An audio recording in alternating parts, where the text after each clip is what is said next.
Oh yeah, there's Rachel Summers.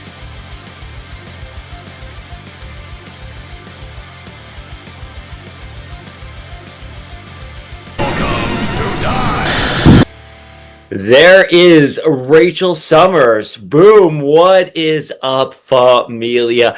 At long last, we have Marvel Legends Rachel Summers in her Excalibur costume, in her hound appearance with Phoenix effects.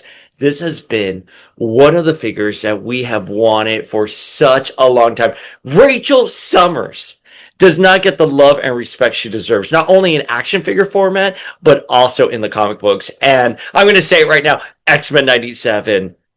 So, Familia, I was in London up until like 12 hours ago, and I went to Forbidden Planet, and I walked in, and there they had an entire wall of the most recent Marvel Legends. And I think I talk about this all the time. When I walk into a store and I find like these figures in the wild, I sort of like I have like a delayed reaction. So I'm like going through all the legends. I see, the Emma Frost X-Men 97. I see the Retro Card Storm. I see X Factor Jean. It's even across the pond, she doesn't have her yellow boots. And I look, I see Rachel, I see Beast, I see Farrell, and I'm like, oh, okay. And I continue looking the other way, and I had to do like a double take. I'm like, what? And oh my God, to find Rachel in the UK. Oh my God, what a treat. What a treat. Every time I go see Sean Latverian Lad, I always find a Marvel Legends, a new Marvel Legends, because before I had found Age of Apocalypse Gambit when I was with him and Hammy in Montreal. So here she is with her Phoenix FX. Now, let me tell you something. The little spikes here, like, think about this. These are actual little spikes. So trying to get this out, your hand kind of falls on it. It really, like, you can't see it as bad, but when I was trying to initially put it in, like, and you're trying to tug, like, your fingers, they get, like, look at that. Like, they actually poke you. Like, Rachel Summers is not safe for children. Be careful. If you have any younger Marvel Legends collectors, keep them away from Rachel Summers. I kid. It hurts a little bit, but nothing that us fans can't suffer through. So, finally, at long last, we have Rachel Summers in her Marvel Legends format, in her Excalibur costume. Look at that head. Oh my goodness. I love this head. This head, I hope it's picking up in camera, because I've seen this figure, like the press photos for it, and it doesn't do it justice. She is gorgeous. She's simultaneously somber yet powerful. And look at her rat tail. Her mother rat tail is right there. Oh my God. And look, you can see like little braids on it. I had a rat tail growing up, just the FYI. Here is her other alternate head that is powered up. She comes with alternate hands, which are basically just like the standard, like hands that open up. I have them like right here. I can swap them out and show you here if you want, but it's largely inconsequential. The figure, what makes a figure is this Phoenix effect, like the Phoenix wings here. So there is the Hound powered up head. Now, you're probably wondering, like, okay, well, she doesn't have any hound marks here, and that's because telepathically she masks her hound marks. Like, those hound marks were given to her by Ahab, and that's when she was hunting other mutants, and so they're tattooed on her face, and she telepathically erases them from people's perception, but they are, in theory, always there. Now, the one thing I'm going to say that I wish we would have gotten with this figure is a third head. Now, if you've been engaging with Power of X-Men for a long time, I said I wanted a deluxe Rachel Summers figure, right? With the clip-on Phoenix wings, which we got, with a massive Phoenix effect, multiple hands, and three heads. I was like, and three heads, and I'm holding to three heads. One, a regular one. You have to have the regular one. Of course, without a doubt, you have to have the hound marks. That would be sacrilegious to do Rachel without the hound marks. But I would have done a third head with this, which is the Excalibur head with that translucent fiery effect and her like shadowed out face. That's the head I would have put here. I understand why they went with these two, and I'm sure it was a cost. I'm sure it was a budget thing. I don't work on the P&L for Hasbro on that side, so I'm not going to sit here and point a finger. But it would have been nice to have had that translucent, Phoenix or fired up head. I keep saying translucent because I want it to be translucent. I wanted to like match this right here. But, that's the only thing I would say. Oh, and in addition, I would have done like a clip-on Phoenix, like fiery effect, like a fiery Phoenix cape right there. So that way, you can really properly replicate that Excalibur 1. Right, those are like the two elements that are missing from this being a perfect figure. If we had those two other elements, that would have been like remember Marvel Legends Husk? How I was like, man, Marvel Legends Husk represents the best that this character has ever gotten, and also the best that Marvel Legends can do for characters, like to translate from panel to your shelf, right? Rachel was almost there. Rachel was just like swimming above the surface. She was about to reach out, and she would have been this glorious figure. So back when Hasbro was taking over the Marvel Legends license, they released a Rachel in the Brood Wave. Now, we actually got 3 versions of Rachel there. One was a very depowered Rachel based off of the Chris Pacello art from the end of Gray's era.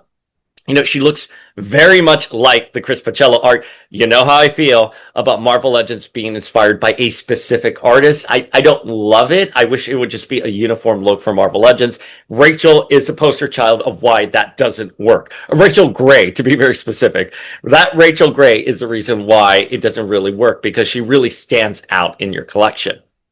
But then we also got a powered up version of her, and that was really nice. I love the cosmic skin with the Phoenix tattoo on her face.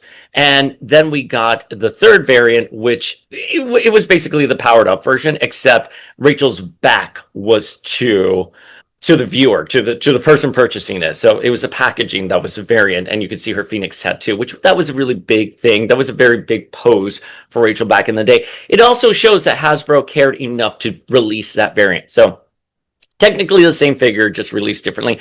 But one thing that they did really well in that era was that it felt like Rachel's release as Marvel Girl was very ceremonious. And of course, they would repurpose that body for a 2-pack for face-off with Marvel Girl Jean and Cable. So they got mileage out of that mold. But, the figure, it was smaller. It didn't really live up to other legends. So we really needed a Rachel Summers, especially in her iconic Excalibur costume. Now, we also got Marvel Girl Rachel Gray in Marvel Select format. And that was okay. I was looking online on my flight back from the UK, and I saw that people were like, oh, this is super rare. And I'm kind of like, was it super rare? I mean, it was kind of a peg warmer. Like, it's super rare now because it's like however many decades later. But people largely did not like that Rachel figure, and they only bought it because it was a variant to the Marvel Select Gene, which came with Xavier's Gate. So if you got both of them, you could form Xavier's Gate, and that was a very nice display item to have. Much like how the Here Comes Tomorrow Phoenix, a lot of people bought it for the Phoenix effect, right? So, that it makes me sad that that's really the only Rachels we've ever gotten in action figure format, and no one thought to do. I don't know why people thought her Marvel Girl look was more mainstream or would sell better than just this. The only thing I can think of is that they just thought, oh, well, she looks close enough to Jean, so there's Jean. You know what I mean? Like, Jean may be dead in the comics, but we can still release like her alt-world daughter. So that is Rachel right there. I love the face sculpt right here. This is actually, I find this face sculpt to be one of the best Marvel Legends face sculpts out there. And I like this better than the powered up head. I mean, you tell me which ones you guys prefer. I think this one looks good. I'm going to swap it out so you can see it here. But, I think her release here, I'm not wild about the mini comic book waves. This is up to you guys. You guys can tell me how you feel about the mini comic book waves. We knew they were coming for years. I still can't believe this is only like wave two of them. I'm like, I feel like we've gotten so many of them.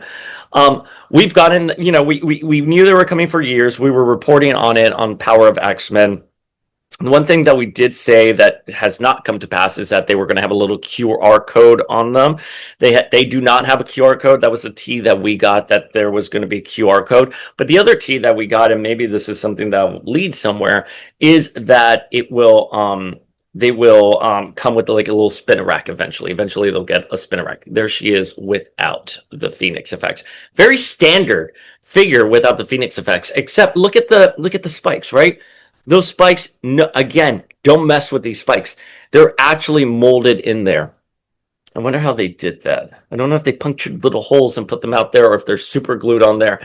Someone can explain it to me in the comments below. The only thing about this head, too, that I don't like, and I don't know if it picks up on camera. I don't know if it's just because of how they had to do the hound marks and stuff, but if you can see, there's like a little gap in the sculpting there.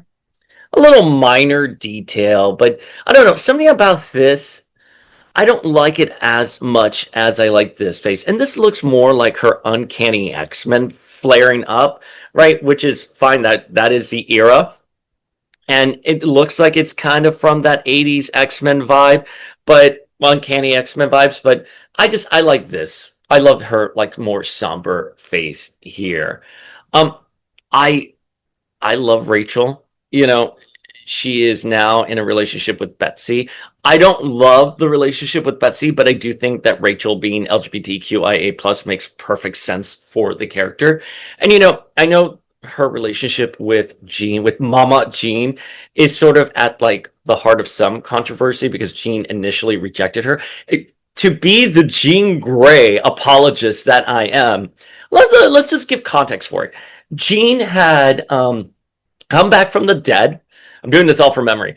Jean had just come back from the dead. She was at the bottom of the Jamaican Bay in a cocoon. The Fantastic Four, Namor, Avengers all discover she's alive. She's reunited with Scott and the original X-Men. They form X-Factor. She finds out that Cyclops got married while she was dead because a cosmic parasite had copied her and committed genocide to the Jabari people, was put to death and killed itself on the moon. And Jean was like, holy shit.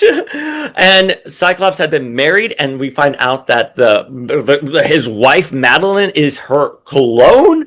And then she unleashes the Inferno in New York, and then she sees this big Phoenix effect happening all over Manhattan, and she's like, who are you? And it's Rachel. And Rachel's like, I'm actually your daughter from the future where you're dead. I mean, Jean was like, how could you be my daughter? We're not even the same.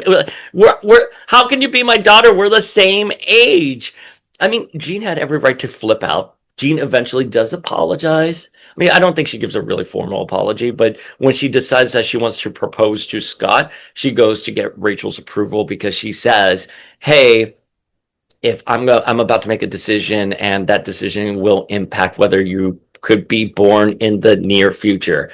So it was very cute. I wouldn't hold my breath on Rachel Mother Ascani having a huge story in X-Men 97. I think, true to the comic, I think the Adventures of Cyclops and Phoenix, which is what the future storyline for X-Men 97 season 2, where we see Cyclops and Cyclops and Jean and Bibbit Cable, I think will be true. She's more of a background character. She's not going to be comatose in her coma, but she's not going to be front and center, which is upsetting because we do have Gates McFadden playing Rachel. But we did see her eyes light up with the Phoenix in there, so she will have her moment. But a character like Rachel, like, I want her to have a spinoff with Kitty and Captain Britain, and I want them, and Nightcrawler, and I want them to form Excalibur. That's what I want them to do. Anyways, I think she looks great. I'm so glad I found her in the UK. How amazing was that, Familia? I found her in the UK. I'm curious, what do you think of Rachel? She's a beautiful figure. Again, she's almost there where I would put her with Husk, where I've been like, listen, for such a B-list, C-list character to get this level of love in Marvel Legends format, that goes to show you the good that Marvel Legends does for their characters and what the line is capable of. She's almost there. Again, had she just got another alternate head, maybe an additional Phoenix effect. All right, so that's my opinion of Rachel. Let me know your feels for her in the comments below. Familia, if you can, ring that notification bell, hit that subscribe button right here. I only do these reviews here on YouTube because I like to rant. All right, Familia, we'll see you later.